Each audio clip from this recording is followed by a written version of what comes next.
Good morning, all. Aditya, audible, no? Yes, audible. Go ahead. Good morning, all. Myself, CA Amish Sangoi. I welcome you all on behalf of my team AOC.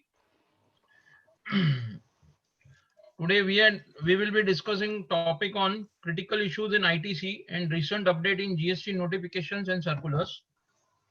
ITC always remains a dispute.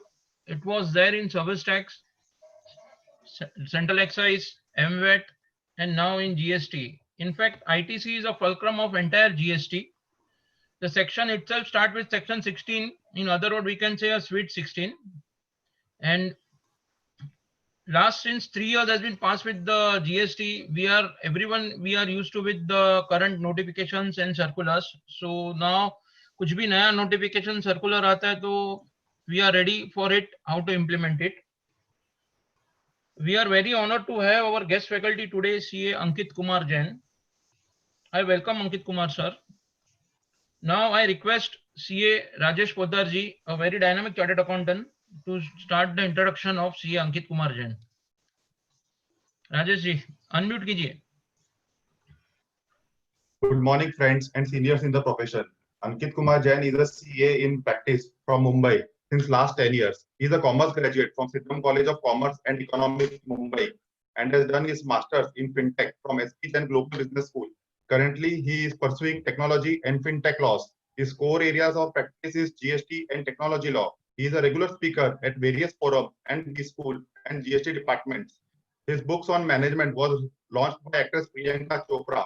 Wow, salute, sir. He loves technology and keeps himself updated. He believes in simple saying, he who fears of being conquered is sure of defeat. With this, I request C. Ankit Kumar Jain to start today's session. Thank you. Amish ji. Ankit Kumar Jain, just unmute yourself. Ankit, go ahead. Thank you very much for the kind introduction, sir. And happy Guru Purnima to all the seniors and all my colleagues in the fraternity. So today, the study circle has given me an opportunity to present in front of you the critical issues as far as the ITC is concerned, as well as the latest notification and circulars, because there had been sea of notification and changes which have happened in the recent times after the COVID scenario. So what I'm trying to cover today is the COVID related aspect. What are the various amendments as far as the COVID is concerned? And there are certain expenses which you might have to incur due to this COVID. So what will be the GST implication of those expenses? Then we'll be having certain critical issues as per section 16, section 17, section 18 of the GST Act. So this will be the framework of what we'll be covering. So we'll not be going section by section. We'll be going I'll just share the presentation with you guys so that you are aware what we're talking about.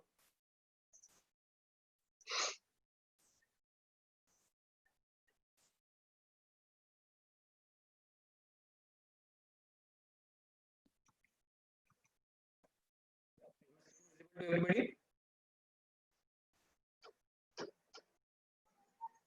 So is the screen visible? Yes. Okay, good. So today what we are trying to cover here is section 16, certain critical aspects as far as section 16 is concerned, section 17, section 18, then eligibility of ITC on COVID-19 related expenses. There are certain mandatory expenses which you will have to do as far as COVID-19 guidelines are concerned. So what expenses are going to be eligible for claiming the ITC on that particular expenses or not? This we will understand in detail. Then we have certain case laws to be dealt with. So let's start with this ITC on COVID related expenses. Assuming that you all are basically aware of section 16, section 17, section 18 provisions. So let me just take you through this particular section of this presentation. So what we're trying to understand here is that expenses related to COVID, whether the expenses to the preventive measures for the COVID-19 are eligible for ITC or not eligible for ITC. Under what circumstances it becomes eligible, under what circumstances it becomes an ineligible item. So we have certain 5 parameters here. Introduction, what are these particular expenses? Expenses related to the preventive measures are eligible for ITC, what are the conditions for them? Then also, there can be certain donations or CSR expenses, whether those will be eligible for ITC or not. then there's certain specific comments or my views or as far as this particular ITC expenses are concerned. Then there's a lot of hustle in the market as far as the pharma and FMCG are concerned, because their goods are getting the shelf life of the goods is expiring. So what will happen to that particular ITC? So this is what we'll be covering as far as the ITC related to COVID-19 are concerned. So let us just understand in detail what is this. So what happens is that Union government has invoked its power under the Epidemic Diseases Act 1897 and the Disaster Management Act 2005, correct? So they have introduced certain powers, they have used this power and have been taking various measures timely and proactively to contain various viruses. So what they have done is that they have issuing various orders with respect to the activities which are permitted. The order has specific mention that states government and union territory governments cannot dilute these guidelines what the Ministry of Home Affairs from the central has given, though they may impose more stringent power or more stringent condition as far as this is concerned. So as per the dated order 30th of May 2020, some of the major requirements as far as the expenses are concerned are what? So what they have to do is that use of face masks employees. So they will have to allow the face mask by all the employee to whenever they enter the office. Installation of thermal scanners at the entry of the office. So whenever there is an entry in the office, there is a thermal scanner which needs to be installed. Frequent sanitization of workplace.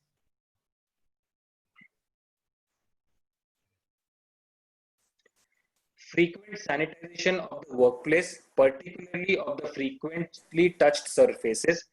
Ensure regularly supply of hand sanitizers, soaps, running water in the washroom, ensuring social distancing at the workplace, special transportation facilities for workers coming from outside to reduce dependencies on public transport, correct? So you will have to provide the transportation facility present in the earlier guidelines which was issued on 15th of April 2020, correct? But now we're talking about the latest one which is issued on 30th of May 2020. So in the on the circular dated 15th of April 2020 it was mentioned, but it is not mentioned in the revised guidelines which is issued on the 30th of May 2020. Then also the second one, the medical insurance of the workers, present in the earlier guidelines 15th of April 2020, but same medical insurance of workers is not mentioned in the revised guidelines dated 30th of May 2020. So these are the expenses which they are mandated needs to be done by the employer as far as this particular thing is concerned. So this Ministry of one second, I'll just take you through this. Ankit, 1 second. Your voice is cracking at your end. So I request you to just adjust your earpiece. It's cracking. Yes. It's not properly coming actually. So एक बार check कर लेना अंकित. Give me a moment, please. Related expenses. So let me just take you through this back again. Now I hope it's audible now properly. Perfect. Okay. I've changed the laptop. Okay. Yes.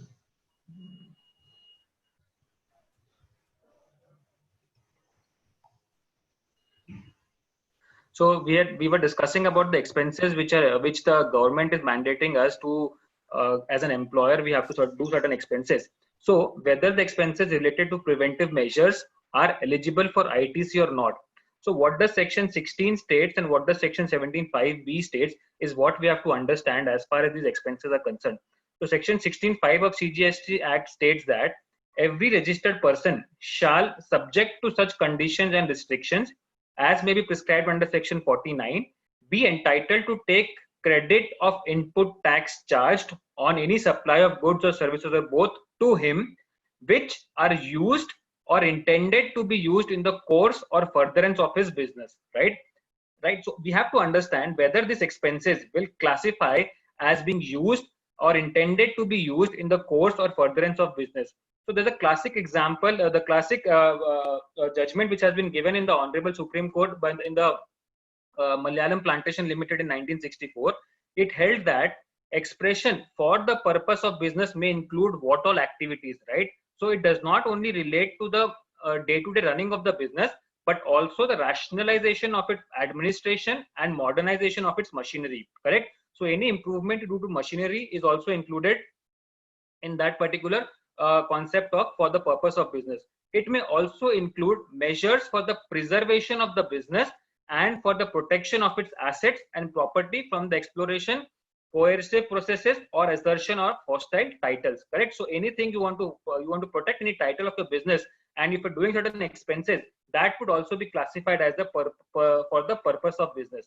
It may also be comprehend payment of statutory dues and taxes imposed as a precondition to commence or for the carrying on any business, right? Suppose if there's a demand that you have to deposit the taxes in advance. So as far as the casual taxable person is concerned, while for taking the registration as casual taxable person, the department asks that you have to deposit a particular tax as an advance, correct?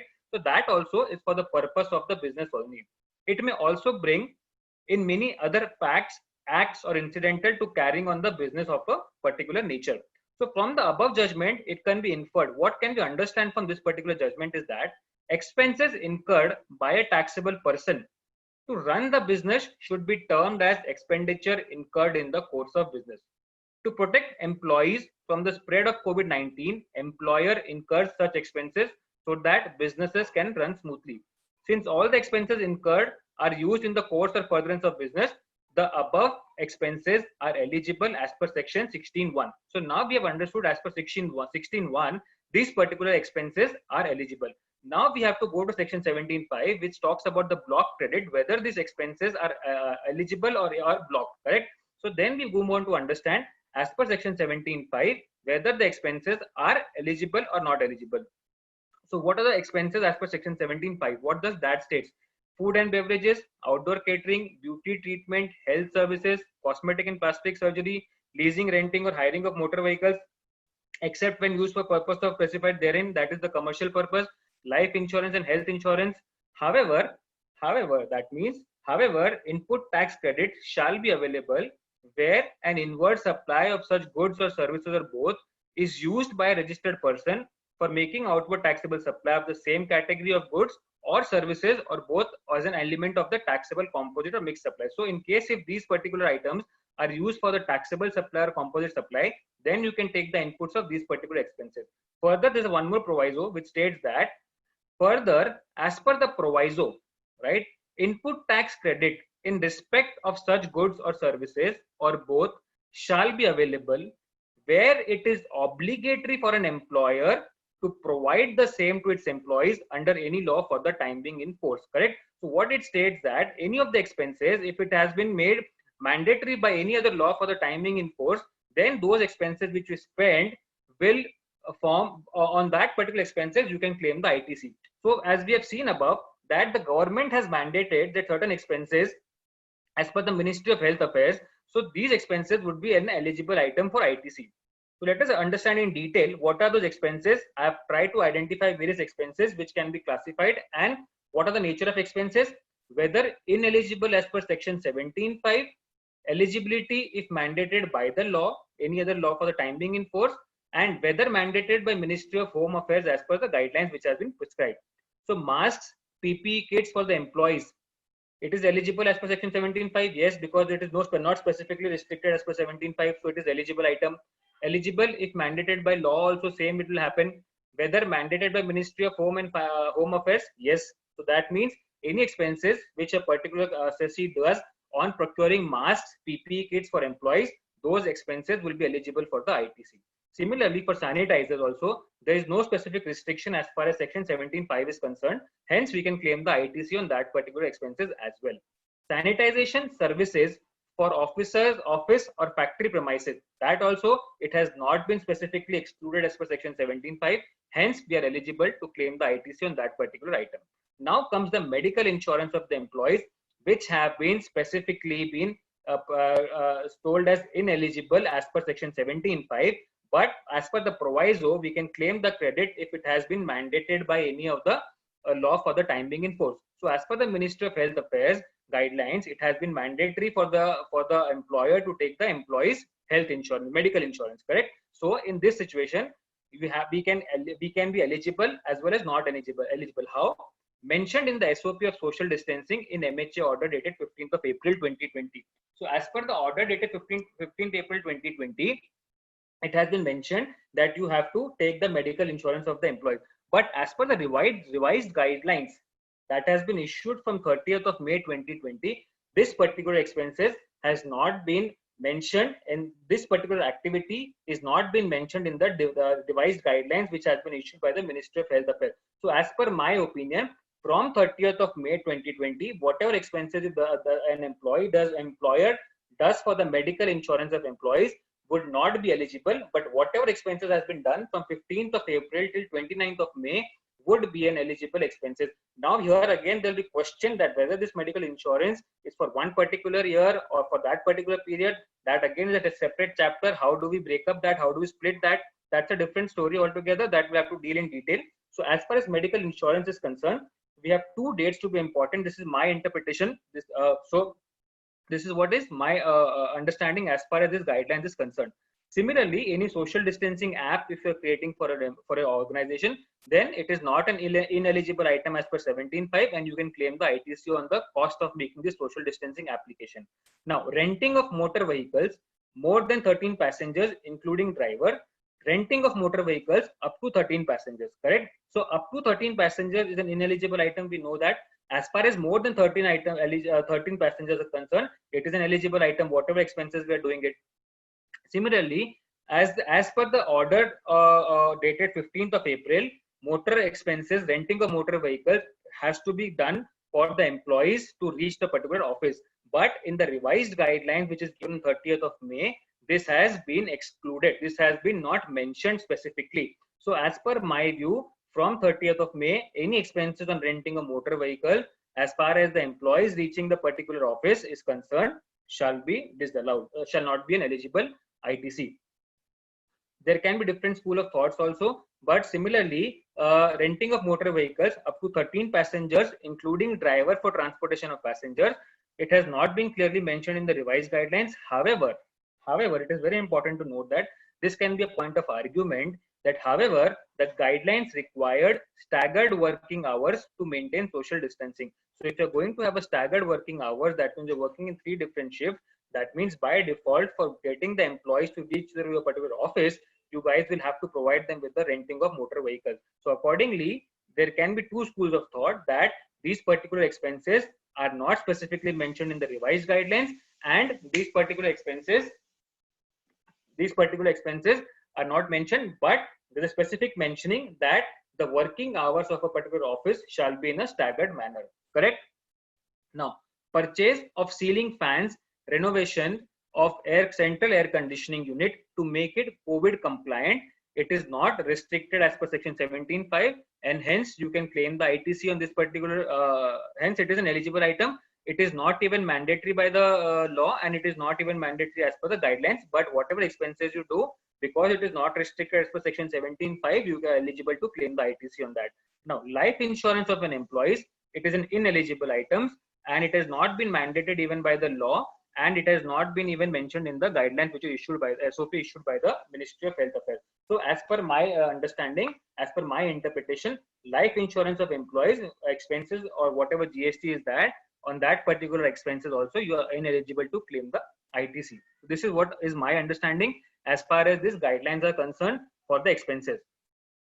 Clear everybody? I hope it is clear to everybody. Now, what is my recommendation as far as these particular expenses are concerned?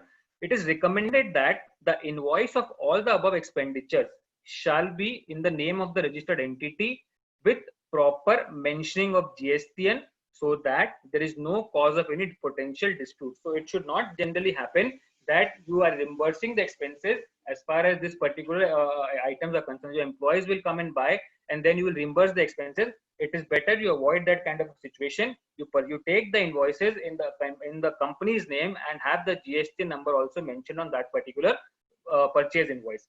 Further, it is also recommended that a separate ledger may be opened in the books of account to book such kind of COVID related expenses, right? So you open a separate book of account, ledger in your books of account, so that you can justify that these particular items are related to COVID expenses and these are the related one-to-one mapping of the invoices are concerned. Furthermore, these expenses should not be considered for personal consumption as per section 17.5G. So you should not, so as a consultant, we should make sure that we do not confuse it with the section 17.5G, which states that the items are for personal consumption, correct? So these are not the items for personal consumption, but these are the expenses which have been mandated by the law, any other law for the time being in force, and hence these expenses are eligible for be claiming as an ITC. Is it clear to everybody? I hope my voice is now audible properly. Yes. Yes, Ankit, you can go ahead. Cool. Now, as far as the donation or supply of free goods are concerned, now what is happening is that there are a lot of corporate houses which are providing the donation, which are providing the food, shelter, accommodation for a lot of people. They're donating. So whether these particular expenses also will be classified as an eligible item, and can they be can the expenses for these particular expenses also be claimed as an ITC? So many organizations are coming forward to help the society and undertake various welfare activities. The question which may arise here is that whether such expenditure may be eligible for ITC, yes or no. So it is very important to note that section 17(5)(h) states that ITC cannot be availed on goods. Okay, here it is very important to note that the ITC cannot be availed on goods lost, stolen, destroyed, written off, or disposed of by way of free or gift or free samples. Correct? So whatever, a lot of time it may happen that as a company I might have certain goods which I'm going to which I might give as a donation, which I might give as a suppose if I'm a biscuit manufacturing company, what I might do is that the output of my biscuits I might donate it to the needy people or to the organizations which need this particular, who are providing this kind of a donation activity. So following are the scenarios for donations made by the corporate and their treatment under the GST. So I've tried to figure out few of the situations where the corporate might give the donation, and what will be the eligibility test as per section 16(1) of the CGST Act, whether they are for the business or not, and as per section 17(5)(h), that means whether it is a free gift or whether it is lost, stolen item, what it is, and ITC may be claimed or not in that particular situation. So provision of food to poor, buses for migrant laborers, or shelters for underprivileged, right? So if a particular organization is providing performing an expenses of such nature, that is provision of food to poor, buses for migrant laborers, shelter for underprivileged, etc., it may be treated for the purpose of business if it is a part of a CSR as per Schedule 7 of the Companies Act 2013, right? So if it is as per the Schedule 7 of the Companies Act, it can be treated as a CSR expenses. If it is a part of CSR expenses, then it may not be deemed as free goods and ITC may be claimed. Correct, everybody? Now, donation to Prime Minister Cares Fund. It may be treated for the purpose of business if it is the part of the CSR as per Schedule 7 to the Companies Act 2013. It is a money transaction, so section 17(5)(h) is not applicable, and whether ITC to be claimed or not, it is not within the purview of GST at all. Correct? Because it is a donation, so it is not in the purview of the GST at all, and nothing is related to the GST in this particular kind of an expenses.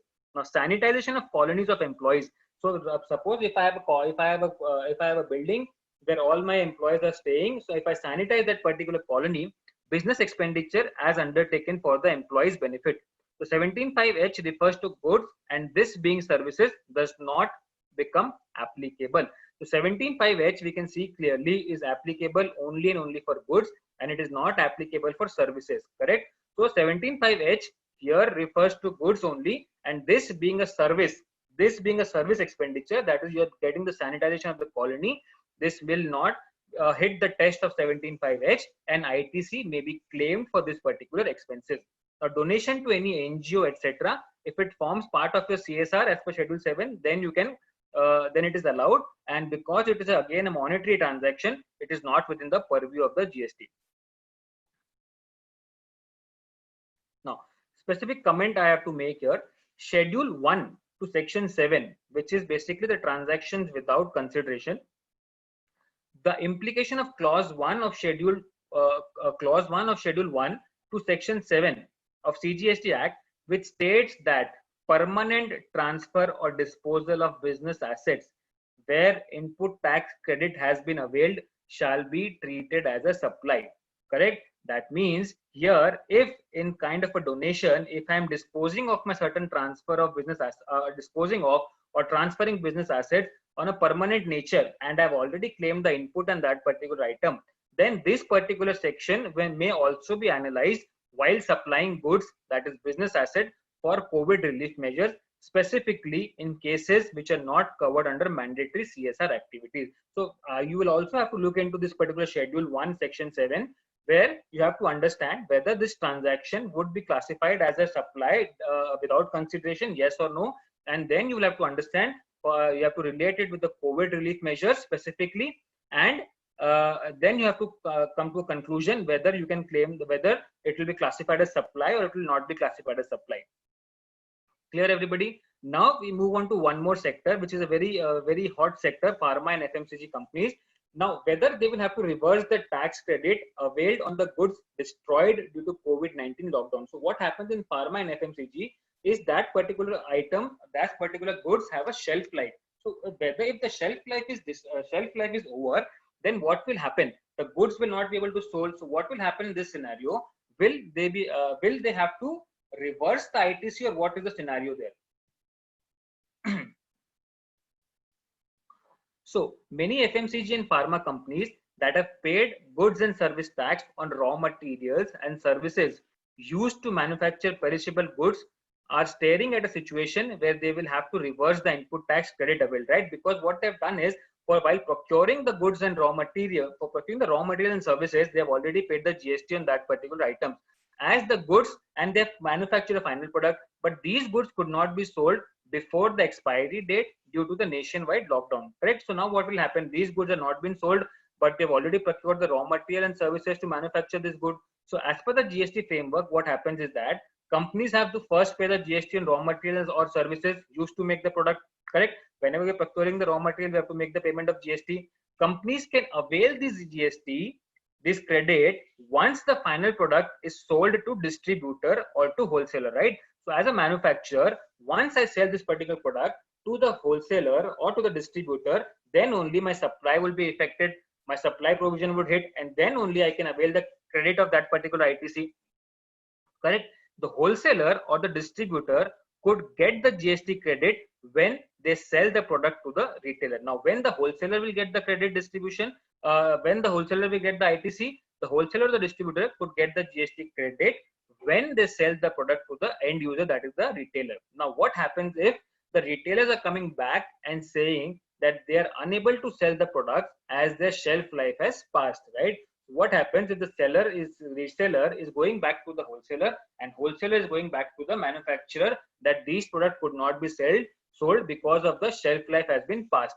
This would lead to a situation where the companies, wholesalers, and in some cases even retailers will have to reverse the input tax credit which they have availed and additional GST cost on the perishable. Now, and what will happen while you're reversing this particular ITC which you have claimed? Then that would form as an additional GST cost on these perishable goods, further which will add to the financial trouble of these businesses, which already have a significant loss linked to spoilage of limited shelf life of the product. So what has happened here is that they're already suffering a loss of the manufactured goods. On top of that, there's an additional GST cost which they will have to bear as far as these perishable goods are concerned. So the situation here is getting even more complicated. If some raw materials which they're procuring does not fall under the perishable bracket, and then there's an issue of input services also. So what happens is that if you're using a particular raw material or an input services and they're used both for manufacturing of perishable and non-perishable goods, then what will happen in this situation? So this would mean companies will have to proportionately calculate and reverse the input tax credit. You just cannot simply do the reversal of the input tax credit. So you will have to first identify that whether that input services have been used for both taxable perishable goods or non-perishable goods. If they're used for perishable goods, then only you should take the you should reverse it. If it is not for the perishable goods, then there's again situation how we'll do the proportionate calculation of the reversal of input tax credit. So what can be an ideal condition to deal with such situation? What can be the situation which you should suggest to your clients, or which you should take in the thought process while you are conducting while you are getting used to this particular kind of a situation? So condition to deal with the situation can be, in my opinion, is that either the goods are returned by the retailer back to the wholesaler and then to the manufacturer and the credit is reversed, provided it is subject to the timelines provided under the law. It should happen, the reversal should happen within the timeline, or a post-sale price discount is given to the compensate for the loss, correct? Either the whole chain will have to be reversed, or a post-sale price discount is given to compensate for the losses. But in such situation, there is a dispute as to whether GST already paid can be adjusted by the manufacturer or distributor or not. But then again, there will be a situation that there is a dispute as to whether GST already paid can be adjusted by the manufacturer or a distributor. In cases where the goods are not sold or destroyed, there is an option but to reverse the input credit. This is a major issue in FMCG and pharma sector, and more relevant in the COVID-19 scenario. So we are not very sure that what is going to happen in this particular situation. So we are just waiting that the trade in this the trade organization of pharma and FMCG have submitted the recommendation in this particular scenario to the government, to the central, to the council, and they will probably be expecting that there can be certain guidelines or certain guidelines as to how to treat this particular reversal of this ITC as far as this FMCG and pharma are concerned. So this can be possible scenarios as far as this COVID related expenses or COVID related reversal of credit is concerned. I hope this is clear to everybody. Yes. Moving to the next slide now.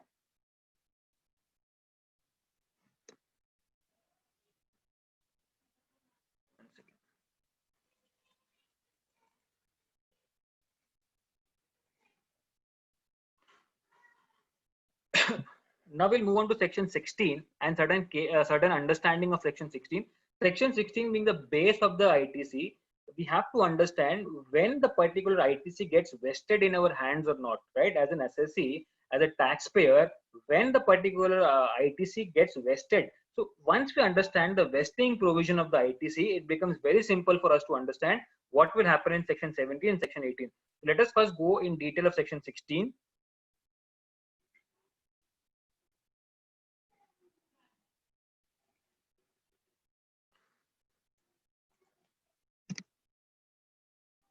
So here I have identified certain critical situation: registered person to avail the credit, wastage of inputs in the course of production. What will happen if there is a wastage of input in the course of production?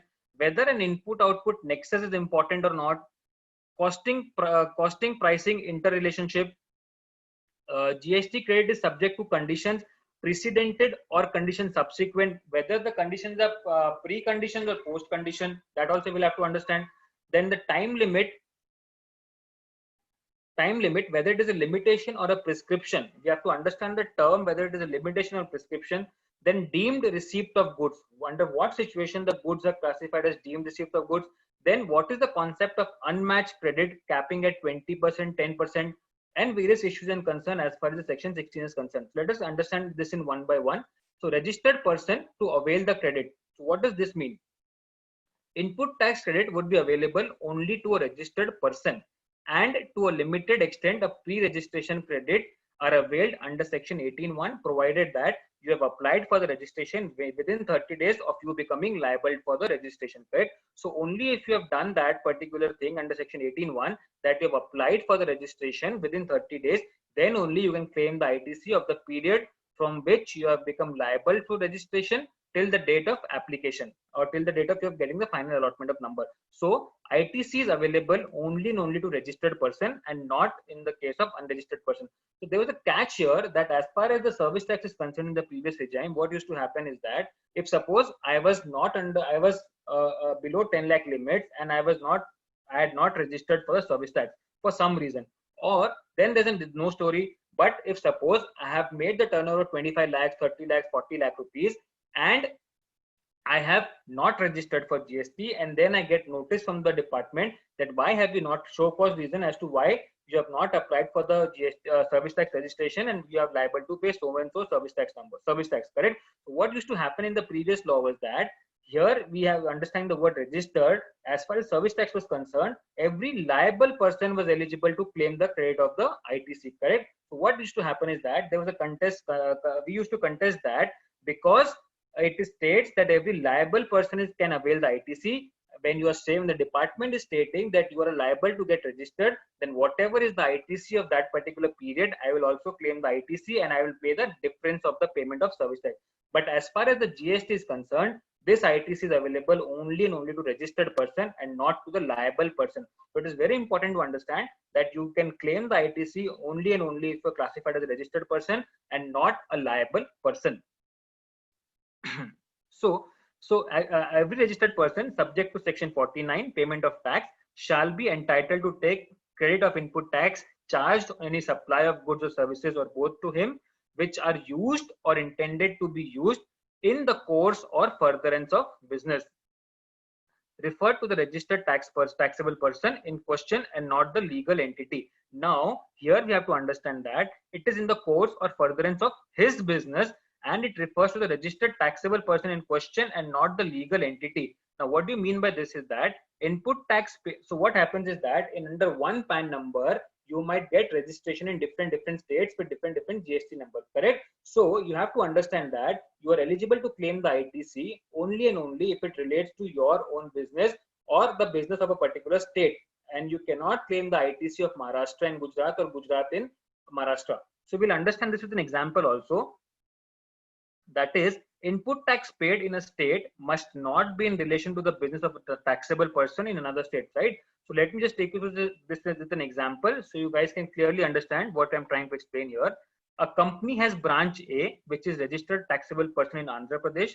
It conducts conference in a hotel in Lonavala, where CGST and Maharashtra SGST is charged by the hotel, right? So as per the provision of this place of supply, the hotel will be charging CGST and SGST, correct, and the Maharashtra SGST.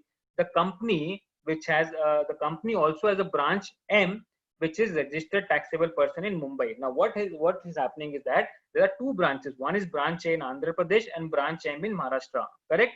Now the provision of section 16(1) operates as follows. What the section 16(1) states is that CGST SGST charged by the hotel in Lonavala, Mumbai, Maharashtra is used in the business of branch A in Andhra Pradesh and not in the business of the branch M in Mumbai, right? Because it states very clearly that it shall be used in the course or furtherance of his business, correct? So that means when you're talking about his business, it states that it is talking about the registered taxable person and not the legal entity as a whole. One second, I'll just take you back. So hotel would now and not the business of the branch M in Mumbai. So hotel would not be aware about the above fact and would not resist to issue the bill in the name of the branch M because both the branches are of the same company, right? So the hotel would not be relevant. The hotel would, what would they do? They would not have any dispute because for them, company is a company, whether they are registered in Maharashtra or Andhra Pradesh, they would not be even aware and they would issue an invoice in the name of the branch M. Correct. Since CGST SGST has been charged by the hotel, input tax credit would not be available to the branch A as tax paid in Maharashtra is not a creditable tax in Andhra Pradesh, right?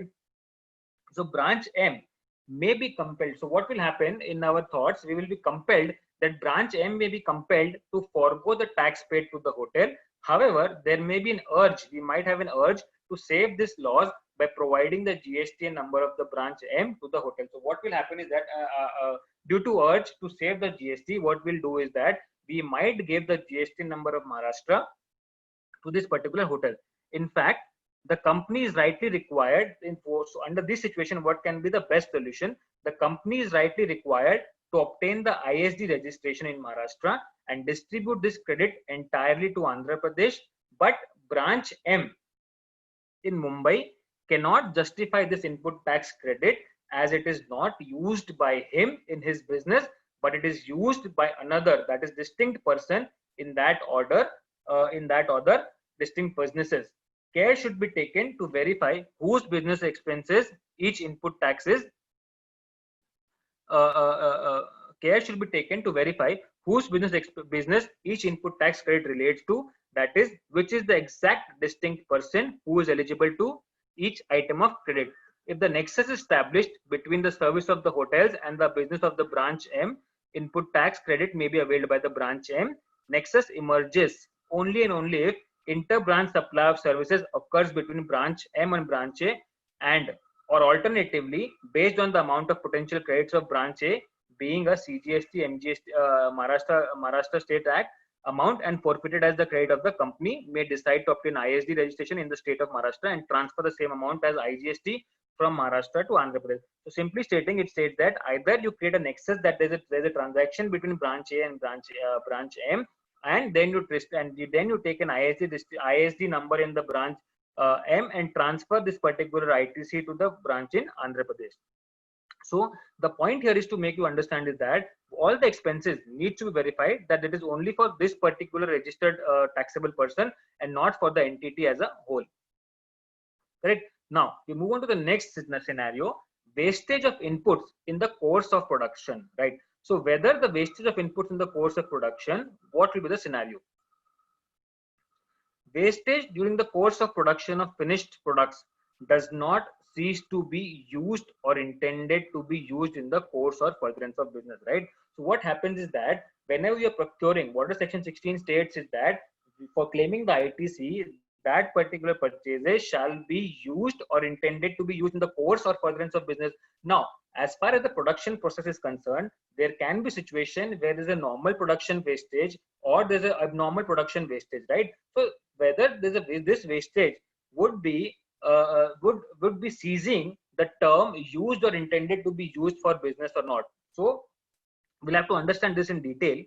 Full ITC will be available whether normal or little above normal, that is called as abnormal wastage of input, right? Because what is happening here is that the particular raw material which we have procured is going for the further use in business only, and it is used or intended to be used in the business for the furtherance of business, right? It is not that it has been wasted or it has been lost or it has been destroyed. So full ITC will be available whether normal or little above called as abnormal wastage of inputs is concerned, unless here is a diversion of inputs, that is in respect of which credit has been availed, and there's an embargo on availment and retention of input tax credit, that is no ban, correct? So unless and until this particular ITC has been diverted, that means they are used for some other purposes, then only the ITC will have to be reversed. Otherwise, there is no ban on the full availment of ITC when it is concerned for the normal or abnormal wastage. Now, section 17(5)(h) restricts the credit on goods lost, right? Since these can no longer be used for the purpose of business. If a particular goods get lost, then it cannot be used for the purpose of business, and hence there's a restriction by section 17(5)(h) as far as the ITC is concerned. But as far as the production process is concerned, that particular raw material is not goods lost, but this has been basically a wastage which is classified as normal wastage or abnormal wastage. But as far as the goods lost is concerned, they can no longer be used for the purpose of business, but does not provide for restriction of credit on the loss of goods, right? So there's a difference between goods lost as well as the loss of goods. So lots of goods which could be a process loss inherent to the nature of the product on which the credit has been availed, right? So a lot of time what happens is that there's a normal process loss or there's an abnormal process loss. So as far as the process loss is concerned, it is classified as loss of goods and it is not classified as loss of goods lost, correct? There's a difference between the goods lost and the loss of goods. So as far as loss of goods is concerned, full ITC is available provided that there is no diversion of inputs. But as far as the goods lost is concerned, they will not be classified as they cannot be used further for the business, and hence ITC will not be ITC have to be reversed on that particular goods. Now, the specific comment which I have to make here: process loss occurring in the course of job work, correct? Now, as far as the job work is concerned, there's a different scenario here. Process loss occurring in the course of job work would receive the different treatment here, right? So as far as your own process loss is concerned, you can avail the full ITC. But as far as process loss occurring in the course of job work is concerned, you have a different treatment under the statute. What does that state? Normal process loss, if happens, ITC can be claimed by principal. It is undisputed. Correct? So if it is a normal process loss, then it is no question whether this particular ITC have to be reversed or not. But if it is an abnormal process loss, then what is the scenario? It has to be treated as a not return of inputs by the job worker. That means when it is an abnormal loss, the difference between the normal and abnormal loss would be treated as inputs not returned by the job worker to the principal, and it will be classified as deemed supply under section 19(3) of the input goods and 19(6) in case of capital goods. This is what is my interpretation as far as this particular goods lost is concerned, or the abnormal loss is concerned, and far as the job worker is scenario is concerned. But as far as your own manufacturing is concerned, whether it is full loss, a normal loss, or abnormal loss, full ITC can be availed of. Clear, everybody? Now we'll move on to the next one.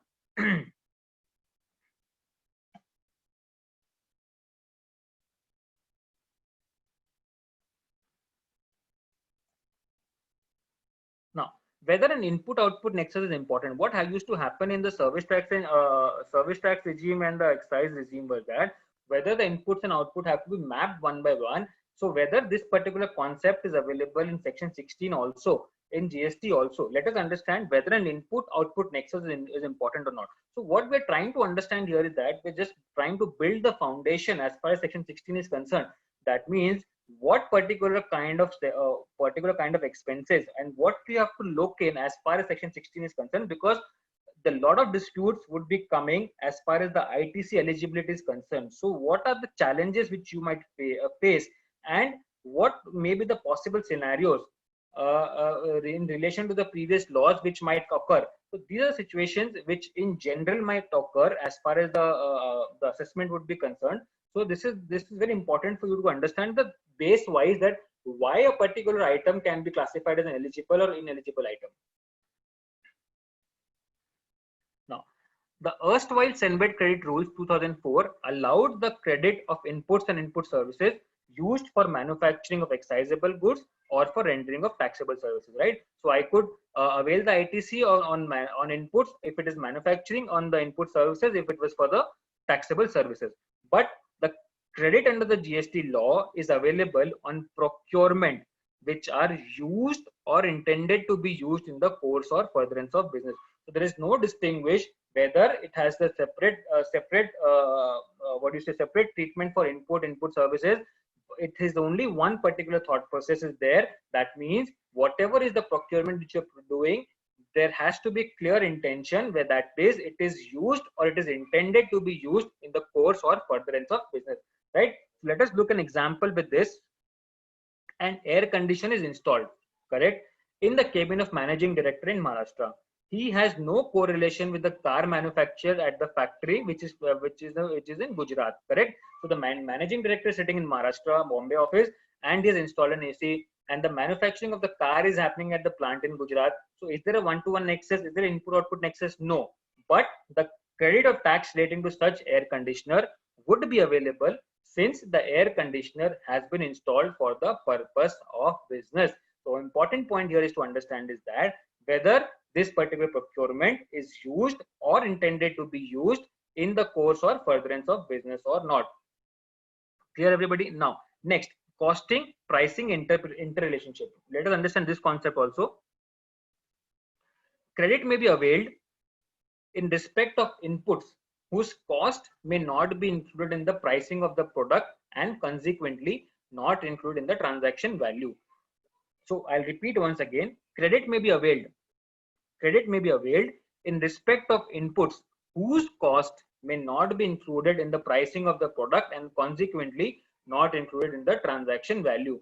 This may create a concern as to whether this credit is admissible or not. So there can be certain items which are not directly related to that particular input is not directly related to a particular product, but the input of that particular procurement is claimed as an ITC, right? And also that might not be included as per the transaction value also under section 15. So neither it is included in the transaction value as per the normal transaction value, nor it has been added as per section 15, that is transaction value. So this may create a concern as to whether this credit is admissible or not. So the department might ask you, because it is not related, so how can you avail this particular ITC, right? So what we have to understand here is that the nature of MODVAT scheme is such that the cost of purchase of inputs is lowered due to availment of credit. It does not immediately, directly, or proportionately impact the assessable value of the finished product manufactured using the inputs, right? So we have to understand this. Whatever procurement we are doing, it is going to reduce the cost of my inputs, and it will lower due to the availment of. Why it will be reducing? Because I'm availing the credit of that particular taxes paid on that particular procurement. So whatever procurement I have done, it might not immediately or directly and proportionately impact the assessable value of the finished product manufactured using these particular inputs. So you cannot have a one-to-one nexus that if this is the input, how much is the benefit of the product which has occurred, right? So as such, neither availment of credit nor its discontinuation can be alleged to have an immediate, direct and proportionate effect on the transaction value under section 15 of the CGST Act. So as far as section 15 is also concerned, there might be not be direct nexus, but as far the valuation concept is concerned. However, the implication under anti-profiteering provision of the GST law should be borne in mind while deciding on the pricing and net benefit of tax due to the introduction of GST. So, but as far as this costing and pricing interrelationship is concerned, but still, as a consultant, we should be aware that of the anti-profiteering provisions which are given in the GST law, the benefit should be passed on to the end consumer, and it should not happen that the benefit is completely absorbed by the company itself. So you have to understand the implication of anti-profiteering provisions also as far as this particular costing and pricing is concerned. Now, one more very important concept, whether GST credit is subject to conditions precedent and conditions subsequent, whether this GST credit which you are going to avail, whether you have to fulfill the condition previously or you have to fulfill the condition subsequently. So GST has laid down certain conditions in section 16 to section 18 of the CGST Act. Some of these conditions are before claiming input tax credit and some are after claiming the input tax credit, correct? So whatever is the condition mentioned in section 16 to section 18, those conditions can be either before claiming of the ITC or after claiming of the ITC. It has been decided in the Eicher Motor 1999 case that mod-wide credit is an indefeasible right. It is an indefeasible right. Whatever is the mod-wide credit I am getting, it is an indefeasible right. But every right becomes indefeasible after it is vested. Very important to understand the concept of vesting here, because this is not specifically given under the GST law, but by the base of the previous laws and by the this can be the base where you can understand when a particular ITC becomes vested or not, because in this particular GST there is no concept of availment and utilization. So it is very important to understand the concept of vesting and when it becomes vested, correct? So as in Eicher Motors, it has been decided that mod-wide credit is an indefeasible right, but for making every right indefeasible, right, it has to be vested. So rights are relevant only when it is legally recognized and by that recognition enforceable in the court of law. For infringement or other threats, it is enjoyment by its owner. If these attributes are missing, then it is not a right but a reward or a benefit allowed by the magnanimity of the law, correct? So rights are relevant only and only when it is legally recognized and by that recognition enforceable in the court of law, correct? That means it has to be legally recognized that I can hold this particular right, correct? But to make it indefeasible, it has to be vested, right? So we are trying to understand the difference between the right and the vesting of the right. So if these attributes are missing, then it is not the right but a reward or the benefit allowed by the magnanimity of the law, and can be taken away without any reasons or explanation, correct? That means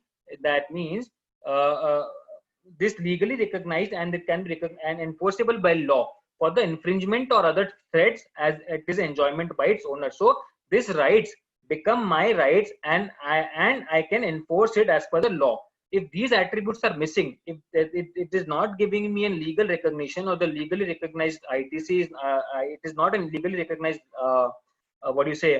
right, then it is nothing but a reward or the benefit given by the magnanimity of the law. That means the government can say at any point of time that you can avail this ITC. There is no condition, there is no legal recognition, but only certain conditions are there that this to this period you can avail, and they can take off this without any reason or explanation, and they can say that from tomorrow onwards you are not allowed to take this particular credit. But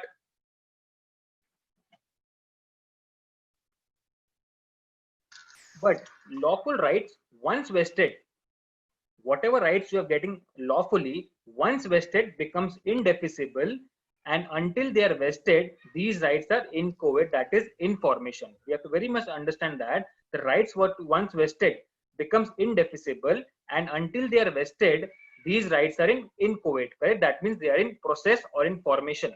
That is, there are not yet vested. So either they can be vested or they can be non-vested. So lawful rights, one vested becomes indefeasible, that we have understood already. And until they are vested, but there can be certain rights which are still not vested. That means they're in formation of getting vested. There certain conditions are there which are getting fulfilled, and once those conditions are fulfilled, that will become vested, right? That means certain rights may not be vested at that particular point of time. This makes identification of vesting conditions very, very important, whether this particular rights is vested or not vested rights, correct? If the vesting conditions are satisfied, then the rights are vested and hence becomes indefeasible. As a corollary, unless vested, that is in the formation state, it can be taken away by the operation of the law any point of time. Conditions linked to vesting are given under section 16.2 amongst other sections of the condition. Section 16.2 states certain conditions which will help us to understand the vesting condition, and there can be certain prescription condition. What you have prescribed, every taxable person is liable to pay tax and be compelled in accordance with the law prescribed to pay the tax, right? So the law is prescribing that every taxable person is liable to pay tax, but only and only a registered person is eligible to take the credits. That means the law is prescribing who is eligible to take the credit. That means only and only registered person is eligible to take the credit. And there can be certain, so there can be two situations where a particular rights become can become vesting. That means there can be conditions linked to vesting, or it can be prescribed directly by the law. So as per the registered, there's a prescription in the law. It states that only a registered person is eligible to take the credit. So it is the first prescription, it's the first rule. Unless and until this prescription has been fulfilled, you cannot go to the conditions which are mentioned in section 16 subsection 2, correct? That means to make a particular right vested, you need to fulfill the conditions as well as the prescriptions which are mentioned. Let us just quickly summarize what you've tried to understand. Until conditions precedents are not satisfied, credit cannot be taken. And in case conditions subsequent are not satisfied, credit provisionally taken must be paid back or returned back. Is it clear to everybody? Shall I take this once again, or is it clear to everybody? It is very important concept, vesting, because it has not been given under the GST law. Please reply in the chat box if it is okay. Shall we move ahead?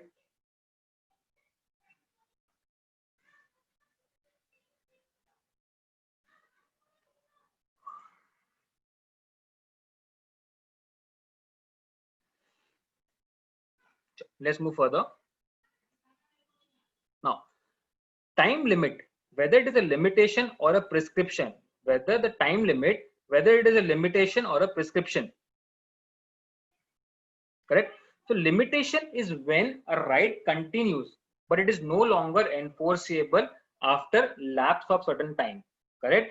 It is very important to understand this concept also, whether the time limits mentioned in the GST law, whether it is a limitation or it is prescribed under the law, correct? So limitation is when the right which you have vested continues but is no longer enforceable after the lapse of certain time, right?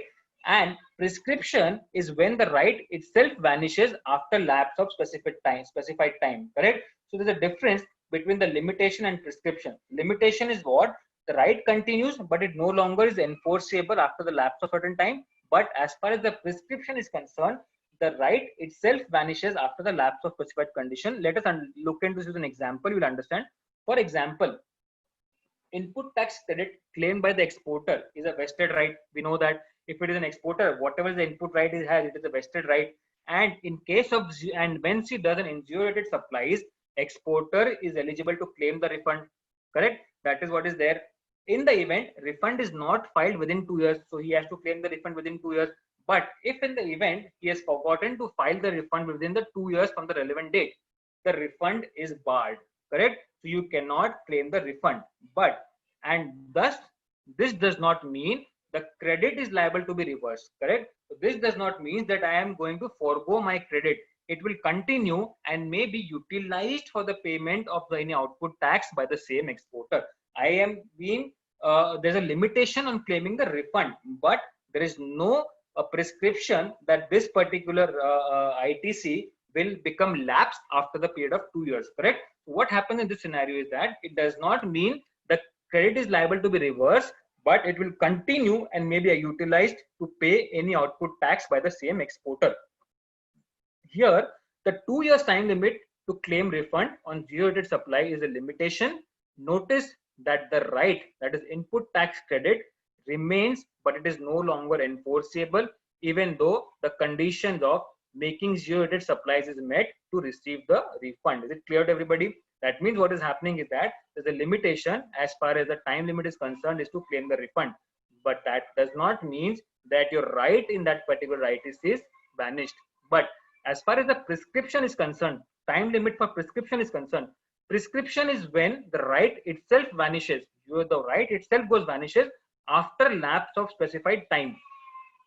For example, right to input tax credit that has clearly satisfied all vesting condition itself vanishes by the lapse of this time limit specified in section 16.4. That means if you're not claiming your ITC as per the time limit mentioned in section 16.4, that is the next September, your right itself of the input tax credit, the right itself of the claim of the particular ITC itself gets vanished, right? So this is a time limit prescription. That means if you're not claiming the ITC within this prescribed time, then the right itself will get vanishes. Section 20, let us understand this with the concept of Limitation Act. So we will understand more in detail what is this whole theory of the limitation and prescription is all about. Where vested rights in immovable property are extinguished, right, after lapse of specified time limit, and it is called as extinguishment of right to property. If I have a vested right in immovable property and this vested right is for a particular time period, it gets lapsed after the specified time limit, and this particular action is called as extinguishment of right to property. We all know this. When right to property extinguishes from my hand, the property does not vanishes, but it goes and gets vested in somebody else's hand. Correct? That means I am losing the vesting right, but somebody else is getting the vesting right in that particular property. The property itself does not get vanishes. Correct? This is called as acquisition of right to property, right? So the person who is vanishing of the right is this particular activity is called extinguishment of right to property, and the person who's getting the hold of that particular property is called as the acquisition of the right to property, which may be referred to in section 25 of the Limitation Act. It is called acquisition by prescription, right? It is called acquisition by prescription. In other words, it is called as extinguishment by in others' view, that means by the person who's extinguishing his right, it is called as extinguishment by prescription, and the person who's acquiring it is called as acquisition by the prescription, because it is related to the time period. So Limitation Act applies to property and not limited only to a immovable property, right? So this Limitation Act, what we're trying to understand here is it applies to a property and it does not only apply to immovable property. In Eicher Motor case, ITC was recognized as a real property in the hands of a registered person. So we can say that the ITC is a property, Limitation Act applies to it, and hence the right, the acquisition by prescription or the extinguishment by prescription is applicable, and hence the limitation of section 16 subsection 4 is taking away our right of this particular ITC if it is not been utilized within the time period. Is it clear? Now, let us move on to understand deemed receipt of goods. Everybody must be aware of this. Let us just quickly understand this situation also. Okay, what exactly does received means, right? So we have to understand what the term received under section 16 says. Section 16 says that the goods must have been received, correct? So what does the term received exactly means? So actual receipt of goods at factory premises, even constructive receipt of good would suffice or not, right? So we know that actual receipt of goods at factory premises is by default going to be classified as a term called received. Whether a constructive receipt of goods would suffice or not. So when I say a constructive receipt of goods, what does that mean? That means receipt of goods may be said to be complete when goods have been supplied as per the recipient's instruction and the supplier is discharged from any of the further liability of such goods, right? That means the supplier is obeying or fulfilling the instructions which have been given by the recipient, and the supplier, after fulfilling all the instruction, is discharged from any of the further liability of such goods, right? The delivery must be complete in all respect to the utmost satisfaction of the recipient. That means if the recipient is satisfied, it is going to be considered as a constructive receipt of goods as far as the concept of received is concerned, correct? So that is the concept of a receipt. That means it actually includes the actual receipt as well as the constructive receipt. When it is called as constructive receipt, when the supplier is supplying the goods as per the instruction of the recipient, and the recipient is satisfied that all the conditions have been met, and the supplier is finally discharged of his liability on those particular goods. Let us look into an example. We know the bill to ship to concept. Let us not look into the bill to ship to concept.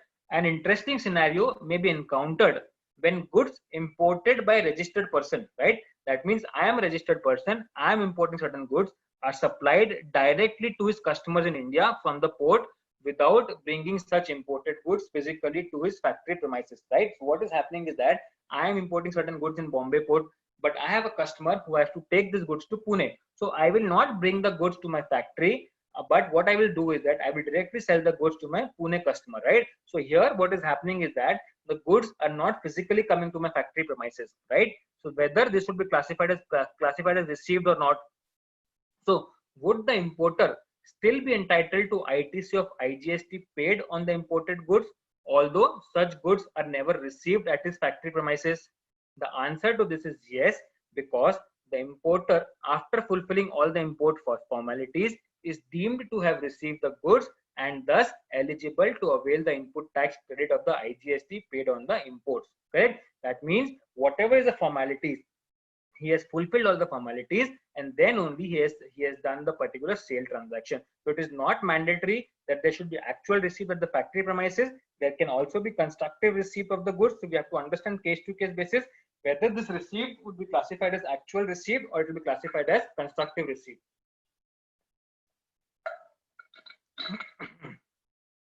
I have to make certain my certain comments on this.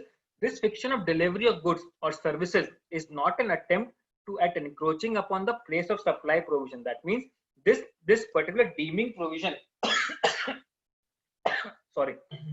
deeming provision of deemed receipt of goods is not to understand the place of supply, but merely to satisfy the conditions for availment of credit in certain cases where someone else collects the goods or enjoy the services, correct? So this particular deeming section of the receipt or constructive receipt is not taking us to the place of supply provision, but it is just merely to satisfy the conditions of availment of credit as far as the particular credit is concerned.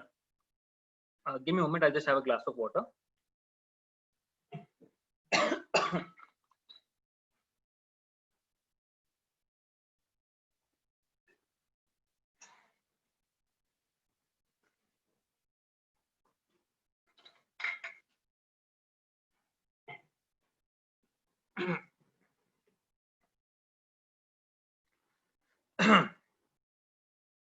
Now, unmatched credit capped at 20% or 10%, which is given under Rule 36 sub Rule 4, that whatever is the unmatched credit, it has to be capped at 20% or 10%. Why is this happening now?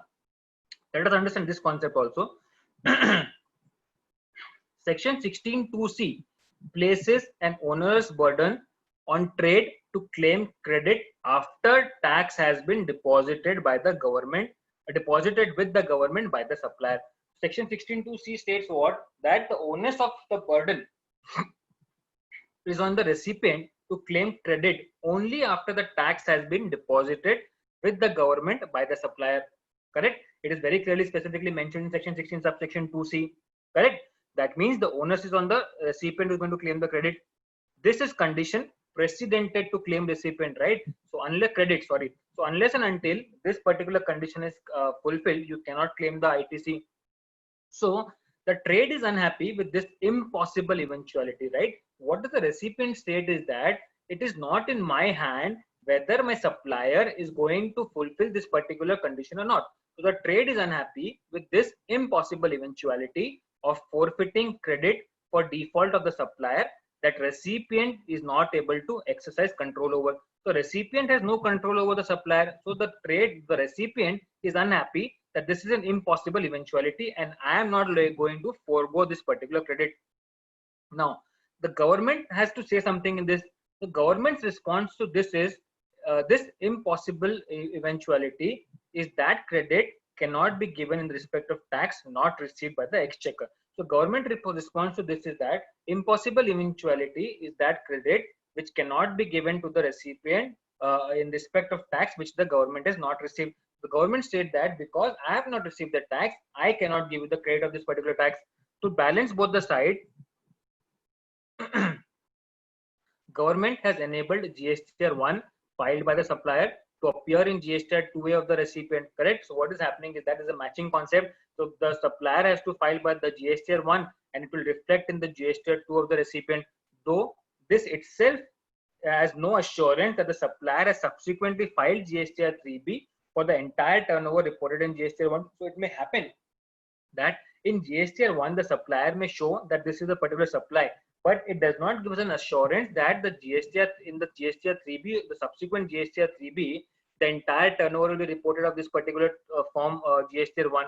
But the government here considers that the liability to tax admitted in GSTR 1 is basic responsibility that must be ensured, correct? The government states that it's okay that there can be situation where the supplier might not fulfill that the supplier might not show all the purchases which is mentioned in GSTR 1 in the 3B, but the government is happy that it considers that the liability to tax is admitted in the GSTR 1, which is the basic responsibility that must be ensured. Credit as contemplated under section 42 remains suspended, but till date this particular credit has not been actual matching of the credit as contemplated in section 42 remains suspended, correct? So still section 42 is not working and this particular matching concept is not working, and the credit has been claimed unilaterally without any formal credit matching by claiming bona fide credits as appearing in the GSTR 3B.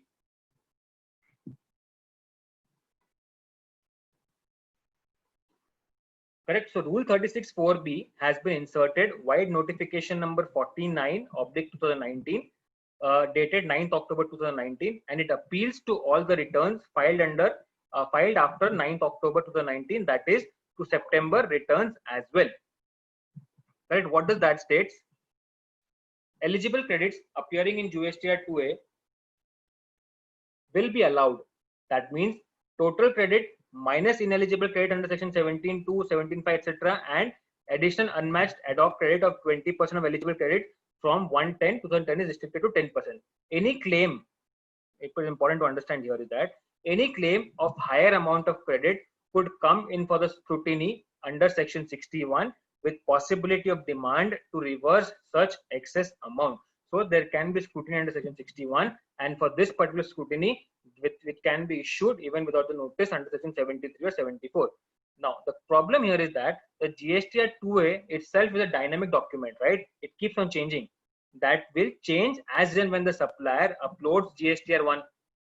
Correct. Therefore, any proceedings initiated to enforce Rule 36(4) may be a daunting task, as 120% and 110% is an ever-changing balance and will make enforcement a little difficult task.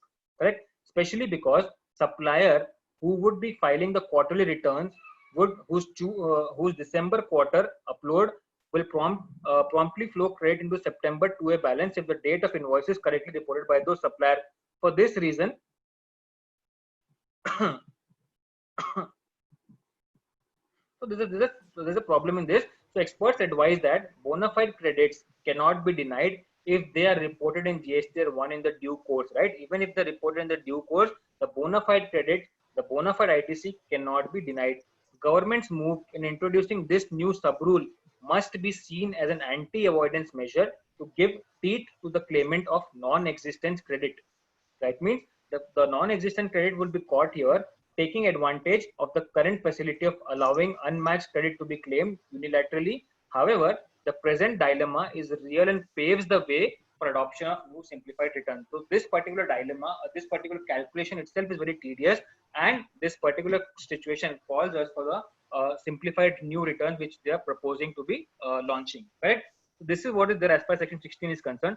Let me take you through some of the amendments as far as this particular GST is concerned, and then if time permits, I will take you through the another sections also.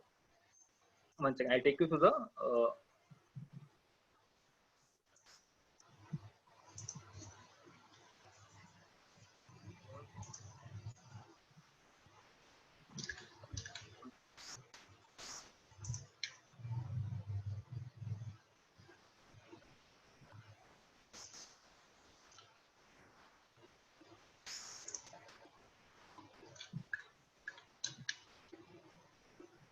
One second.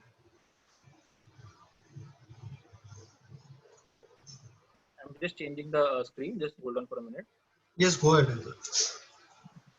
There's a lot of noise, Deepak. Can you just? I don't know. We have muted each and every participant actually here.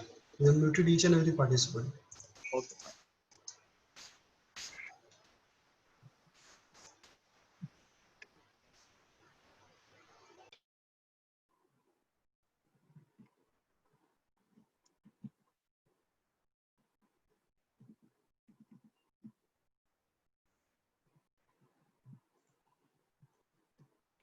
Now let us just understand the relaxation in GST compliances due to COVID-19. So what are the latest amendments or latest changes which has happened? Let us go through these particular amendments and then we can go for the Q&A session.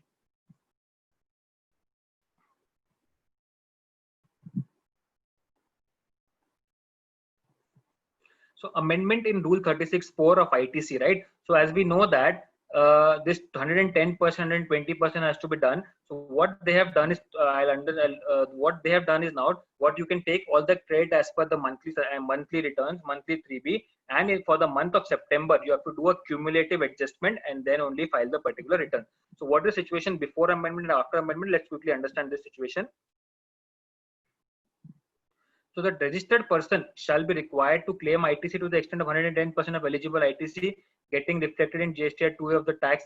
Taxpayer was required to calculate the amount as per above provisions for every tax period, whether it is monthly or quarterly, before filing the GSTR 3B, right? This was the situation before amendment. But what happened after amendment is that cumulative calculation of ITC allowed for the period of Feb, March, April, May, June, July, and August. Therefore, the returns furnished in the said tax period, the condition of section 36(4) may not be applied. The GSTR 3B of the month of September 2020 to be furnished after the adjustment of the cumulative ITC of all the following periods, right? So you need not calculate these on a monthly basis. In the month of September, you do a cumulative calculation and then you take off this particular, do the adjustment of whether you have availed excess ITC or you have availed short of ITC. Now, second is there can be various cancellations of goods and services contract. So what and how do we understand various situations here? Let us understand this particular with the table. So whether if the supply is a service and if a supply is goods.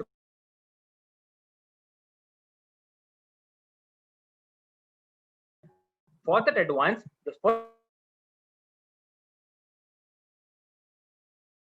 second situation is that you have not issued the tax invoice, but you have issued a receipt voucher.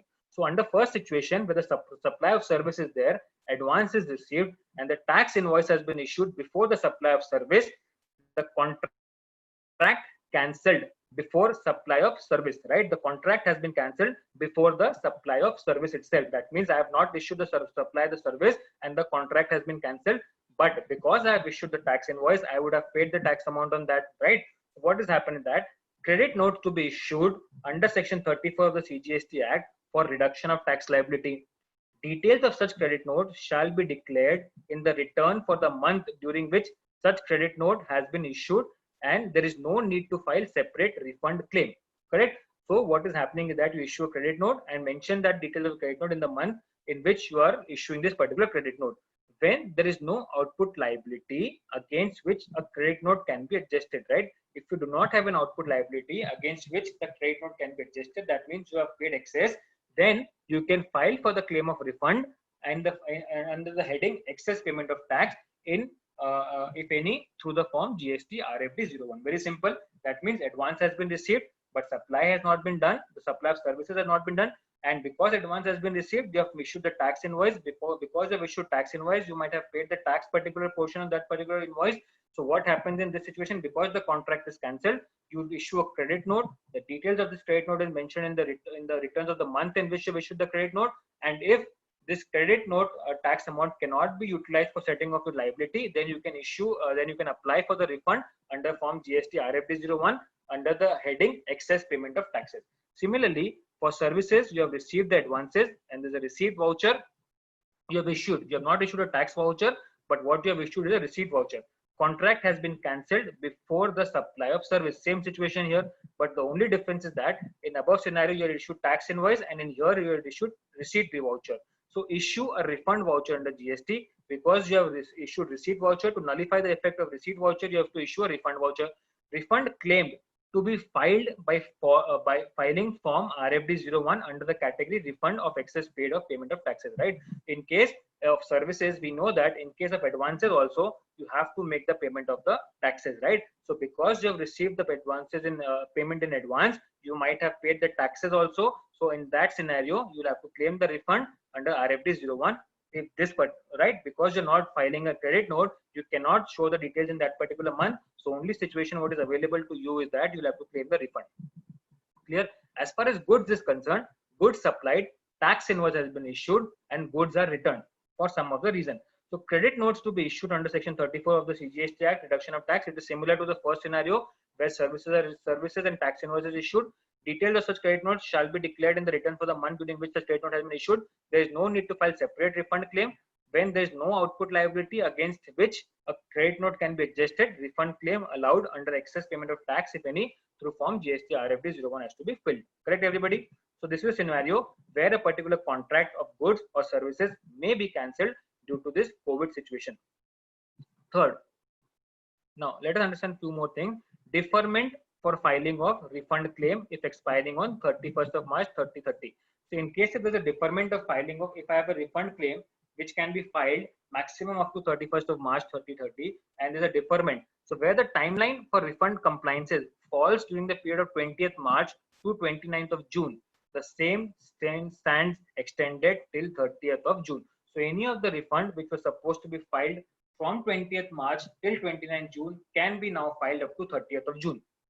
Now, due date extension of deposit of TDS. This is also given. So, in case of TDS deposit and the returns filed under GSTR 7, the due date of a furnishing of returns in GSTR 7 along with the deposit of tax. That means both for filing of return and the deposit of tax deducted during the period from 20th March to 29th June has been extended till 30th of June. No interest under section 50 of the CGST Act shall be leviable if tax deducted is deposited by 30th of June 2020. It will not be considered as delay in deposition of TDS, and hence interest would not be charged.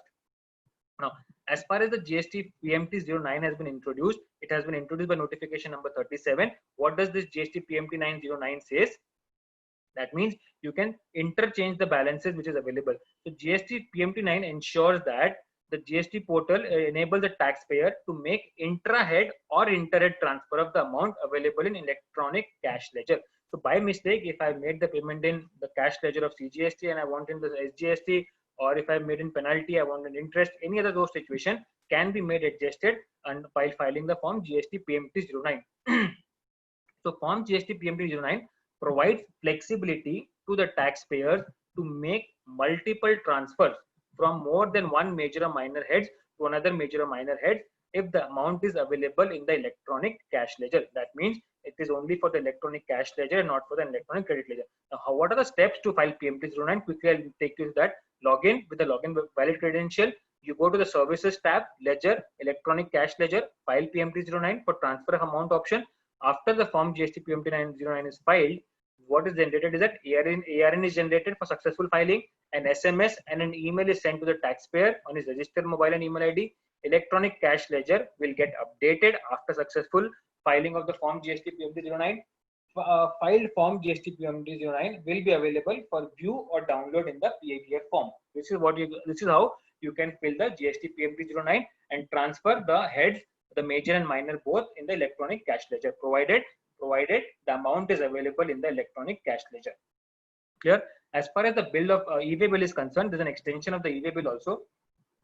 So first, the extension was given till the period of they extended the period of validity till 30th of April 2020 for e-way bill expiring between 20th of March and 15th day of April. That would extend it till 30th of April. Then later, what happened is that any of the bill generated before 24th of March 2020 and its period of validity expires during the period 20th of day of March 2020 to 15th day of April 2020, the validity of such e-way bill shall be deemed to have been extended till 31st day of May. That means where an e-way bill has been generated on or before 24th of March, correct? And its period of validity expires during the period of 20th day of March till 15th day of April, that particular extended has been done to 31st of May. Now, as per notification number 47, amendment notification number, it amends the notification number 40/2020, central tax dated 5th of May 2020 in respect of extension of validity of e-way bill generated on or before 24th of March 2020, whose validity has expired on or after 20th day of March 2020, it is till 30th of June. So 31st of May has become till 30th of June. That means any of the e-way bill which is generated on or before 24th of March and is expiring till 20th day of March, that till 15th of April, the extension is till 30th of June. Now, as far as the due dates of annual returns are concerned, that is 9 and 9C, it is extended till 30th of September 2020. Now, extended due date for filing GST ITC 04, that is for the job work. The due date of filing of form GST ITC 04 in respect of the goods dispatched to a job worker or received from the job worker, right? For the quarter ending March 2020 is concerned, which falls due on 25th of March 2020, has been extended up to 30th of June 2020, correct? So this particular has been extended up to 30th of June 2020. So ITC 04 have to be filed till 30th of June 2020 as far as the March ending is concerned. Now, there are certain due dates which have been amended, and there's an amnesty scheme. So first, let me take you to the amnesty scheme, and then I'll take you to the GST due dates. So, notification number 57/2020, central tax extension in some due dates dated 30th of June, latest one with effect from 25th of June 2020. So this is basically the GST amnesty scheme which was issued on 30th of June, but it is applicable from 25th of June 2020. So what is happening in this situation is that this is basically waiving of the late fees on filing of GSTR 3B. 57/2020 issued to curtail the late fees of GSTR 3B for all kind of taxpayers, correct? So the late fee component of 3B has been waived off. If your turnover is more than 5 crore rupees and you need to file a return with tax, that means if the turnover is 5 crore and you have to file the return with the tax, the late fees are rupees 500 per return, maximum is rupees 500 per return. In case of nil return, late fees are 0 even if the turnover is more than 5 CR. That means even if the turnover is more than 5 CR or less than 5 CR, if the return is nil, then the late fees is considered to be as 0. Less than 5 CR turnover, taxpayers have nil return are also liable to nil late fees. Simple. But if the tax payable if the tax is payable of the turnover less than 5 CR, then the late fees are rupees 500 in this scenario also. That means in case if you have to make the payment of taxes, then the maximum is rupees 500. There's a penalty for 3B filing, and if the returns is a nil return, then you need not pay the penalty as far as this filing of 3B is concerned. It has to be noted that this amendment, this amnesty is only for the filing of the 3B, and the late fee on GSTR, whatever it is still leviable. Late fees paid in excess then prescribed in this notification shall be recredited, correct? That means whatever has been prescribed here, the late fees, if you have paid already, then this particular late fees will be recredited to your electronic ledger, and then you can claim the benefit of that. That means, so So as far as my understanding is concerned, that means from 25th of June till the date it got effected into the particular system on the GSTN portal, if by any chance you have made the payment of the late fees, then you will get the refund, and not for the payment of the refund which you have, in case if you have paid the late fees before this particular notification on 30th of June, that is applicable for 25th of June. That means if you made the payment of late fees before 25th of June, then you might not, my understanding states that then you will not get the recredited of this amount, but only and only if you have paid the late fees from 25th of June till the date it got effected on the website. Then if you have paid the late fees, then that particular late fees will be recredited into your account. Now let me just take you to the GST due dates, and then we will open for the question answer. One second.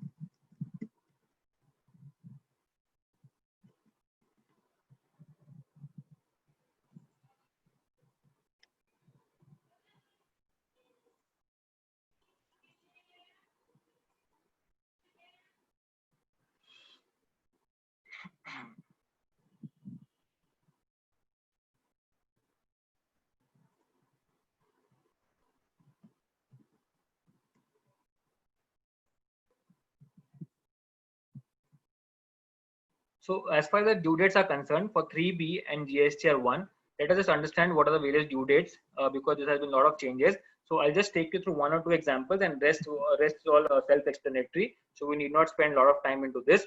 So taxpayer having aggregate turnover more than 5 CR in the preceding financial year. So what is the due date for filing GSTR 3B and the GSTR 1? Correct. So for the month of February and March, everybody has been done. And similarly, for the taxpayer having aggregate turnover up to 5 CR in preceding financial year, similarly we have GSTR 3B and GSTR 1. So let us first understand the turnover up to 5 CR, and then we move on to turnover above 5 CR. So we have various groups which has been classified as per the state wise. So group 1 and group 2 is there, and accordingly the dates are in a staggered manner. Correct. So I'm not going to discuss about the groups. So if for the particular month of April, say for the month of April, the due date for the group 1 is 6th of July, and for the group 2 is 9th of July. So in case if you're filing the return for the month of April till 6th of July, then no late fees and no interest shall be levied. That means no interest and no late fees. And as far as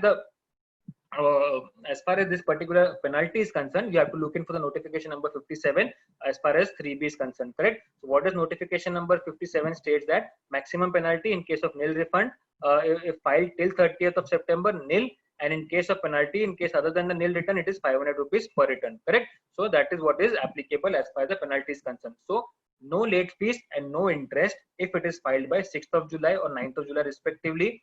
Now with interest at 9% and late fees from the original due date.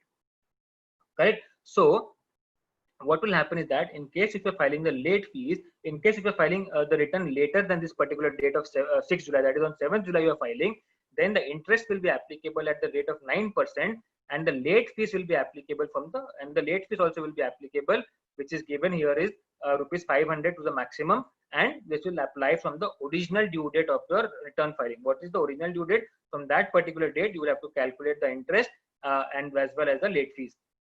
Now when will interest under 18% will be calculated? Anything after September, from with effect from 1st of October, if you're filing the return, then you will be penalized with interest at the rate of 18% per annum and the late fees from the original due date.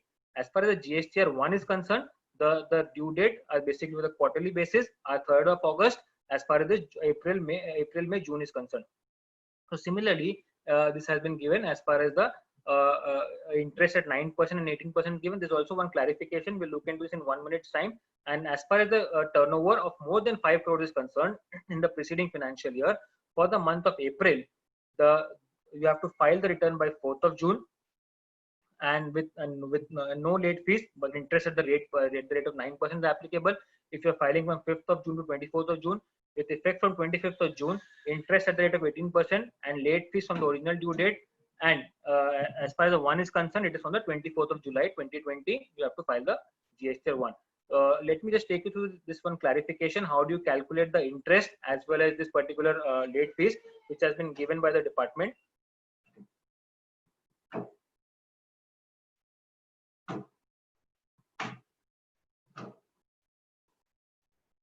One second.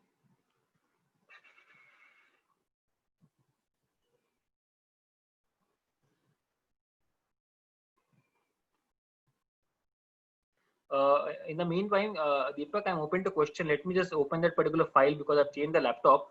So in the meanwhile, I'm open to question. Anybody wants to ask the question, they can ask me the question. Okay, okay, fine enough.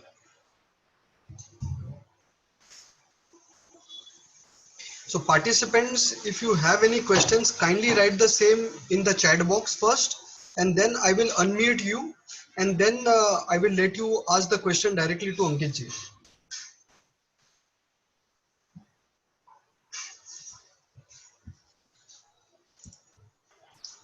Sandeep Sridhar ji, you can ask the question directly to Ankit ji. Go ahead, sir. Yeah. Good afternoon, Ankit ji. Primarily, I have a question on the restriction that you have mentioned up to 30th September regarding availment of credit.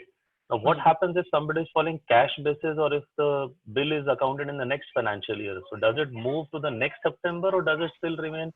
I mean, is it qua the bill date or the accounting date of the bill date? Bill date. Okay. Yeah. Thank you. Yes, sir.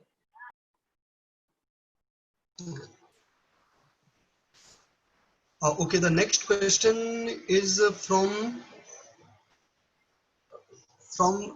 Farid Patel. So kindly ask the question.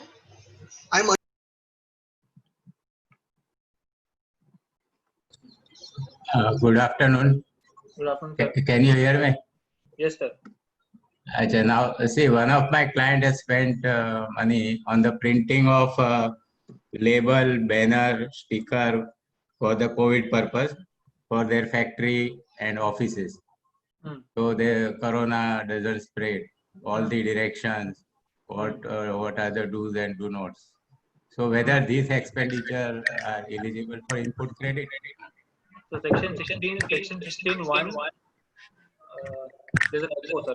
Can you please mute yourself, sir? Hello. Yeah.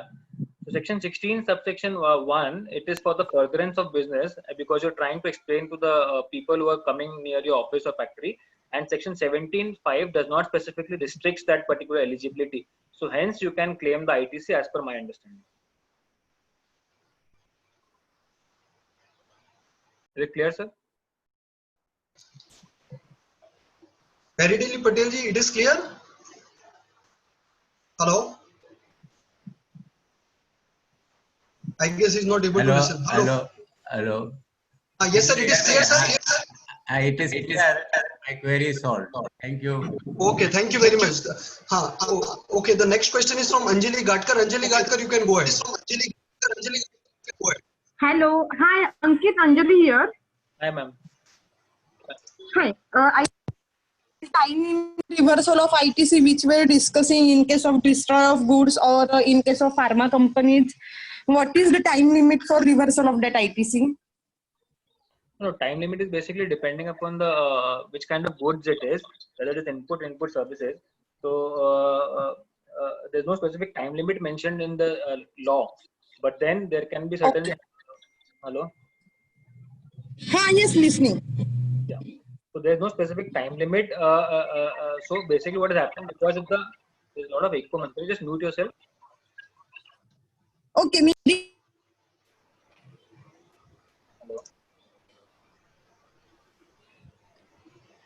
Hello. Hello.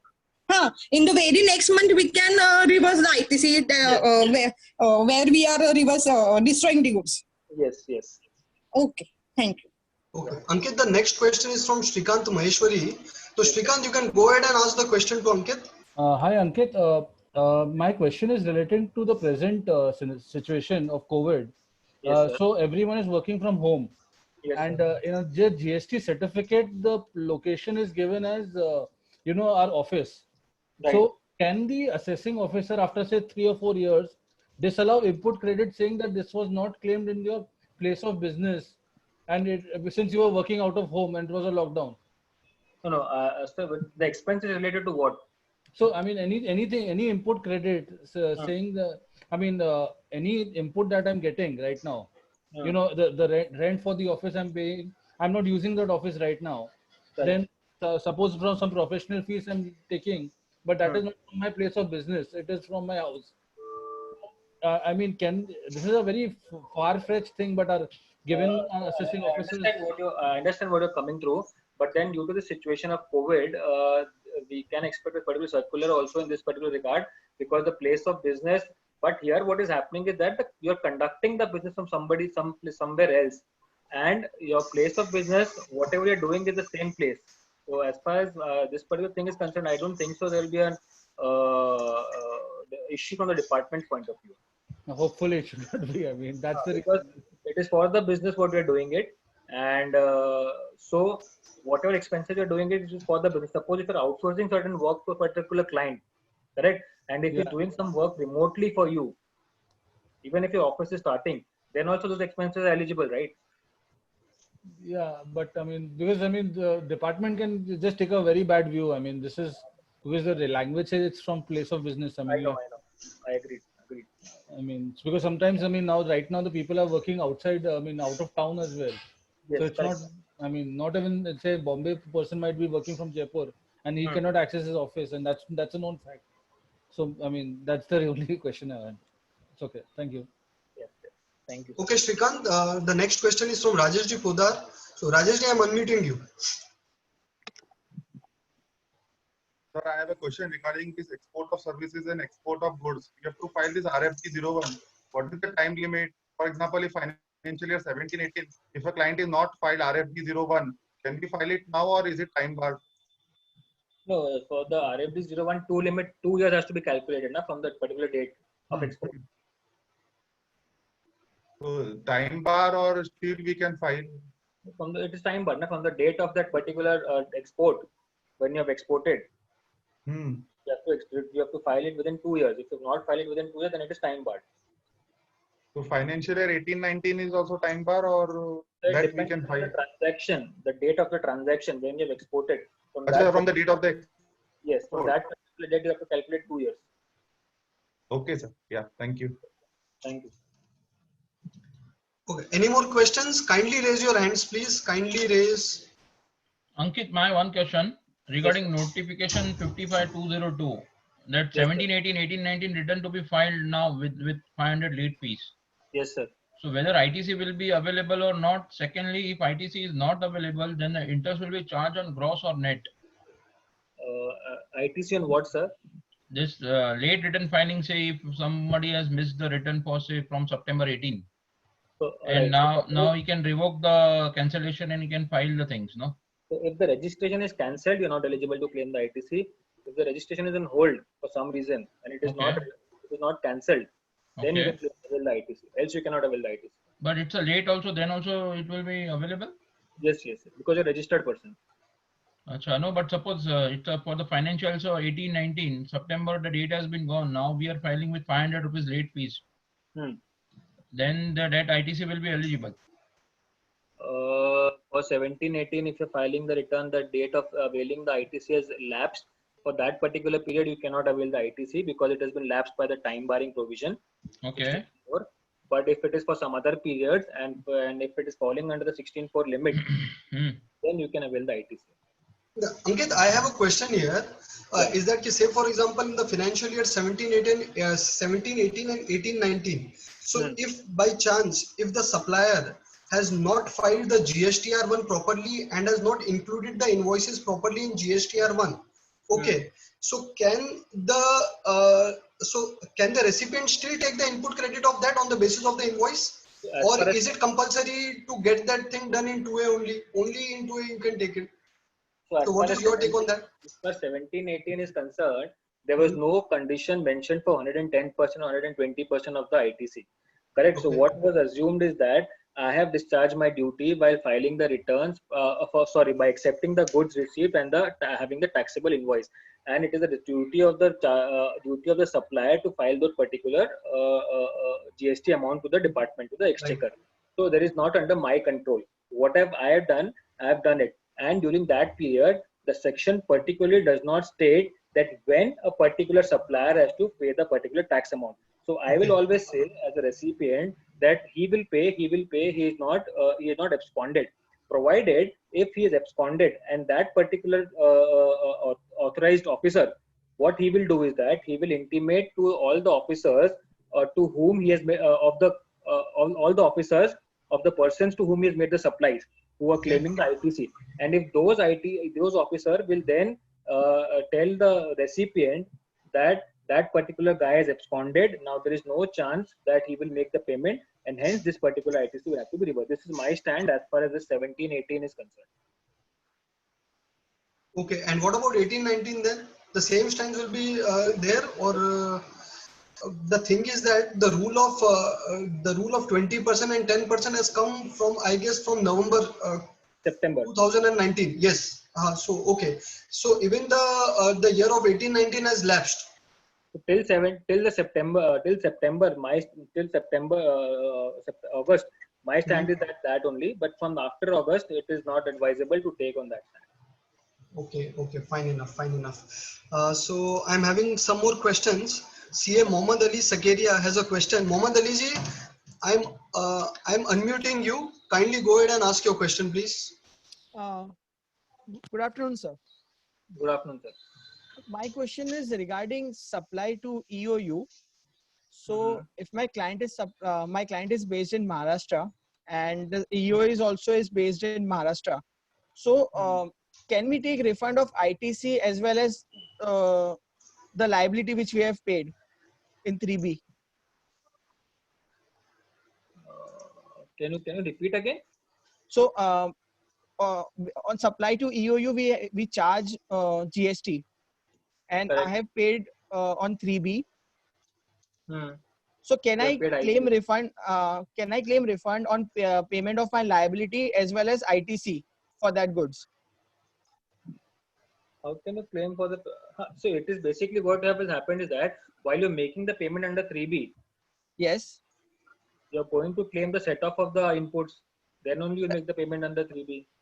Right. That means you've already utilized that particular inputs.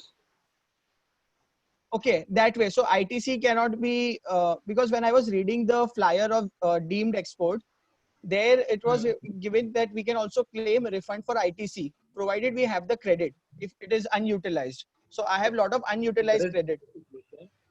There is two situations. Same like of export, you can either export without payment of taxes under LUT, or you can export with payment of taxes. Correct. Same is the case with EOU. Okay. So if you're EOU can't be supplied against LUT, right? No. Okay. Yeah. Okay, and the next question is from Chandresh Shah. So Chandresh Shah ji, go ahead and ask your question. Good afternoon, gentlemen. My question is here, since we are operating from the home and many expenditure like electricity bill, which otherwise generally used to be 5,000 rupees a month. Now in this current months, last 3 months, like it is 7,500, 8,000 rupees. And similar way, society expenditure, wherein we are paying a GST to the society. Can we claim that GST part of it, if not full, because we are using these premises for the business purposes? Is it permissible? My take is you cannot. My take on this is it is not permissible, because your place of business still remains your office address, where the registered address. And what you're doing here is that you're just performing for activity from home. So my stance is that you should not take that. Can we not say that this is hire out a place for a couple of days in view of the COVID? If you're hired a place for the COVID particular situation, then if you are making the payment from the company's bank account, then you can claim that. Okay, thanks. Bye. Okay, Chandresh ji. The next question is from Hitesh Unadkar ji. Go ahead and ask your question. Yeah, sir, Ankit ji, one of my client has not filed LUTs for financial year 1920s for services rendered. So can you file right now LUTs for 1920? 1920, which date? From April he has not filed. April 19, say maybe around 8 to 10 LUTs are pending. No, sir. Technically, he cannot file that. Sorry? No, he cannot file. He cannot file. So what is the remedy now, sir? I need to check that. I'll just check that and get back to you. Okay. Thank you. Any more questions? Kindly raise your hand first. Okay, Manthan, go ahead and ask your question. Actually, I want to answer this question of previously asked member. LUT, you cannot make the LUT application, but you can file a condonation letter and requesting letter to JC and do the needful, because I have done the similar things with one of my clients who had failed to file this LUT application, and now for getting the refund of export. So then they made a request letter to JC and then it was done. Okay, thank you, Mantan. Thank you. Thank you, Mantanji. Thank you. Any more questions? Kindly raise your hand, please. I guess we are done with the questions. There are no more questions now. So Ankit, it was a marathon seminar, webinar, and great presentation. And for the members, now I just want to make a small announcement, is that the council has decided that each and every member should complete 2 structured CPE hours on standards of auditing and code of ethics. So at our study circle on next Sunday, that is 12th of July, we have planned a CPE meeting on code of ethics, and all the members are requested to register and take the benefit of the same. So we have compiled certain questions which will be answered by the speaker on that day. Can a chartered accountant accept an audit when undisputed audit fees of previous auditor is pending or not? Can a chartered accountant certify estimates of earnings? Can a chartered accountant give names in yellow pages? Can a chartered accountant use social media to make people aware about his practice? Can a chartered accountant receive money from client to make tax payment on his behalf? So keeping these issues in mind, we at AOSC has organized the meeting on the coming Sunday. So we request you to register in large numbers and participate in this CPE meeting. And now I request Prabhavati Jyoti ji to give a formal vote of thanks to Ankit Bhai.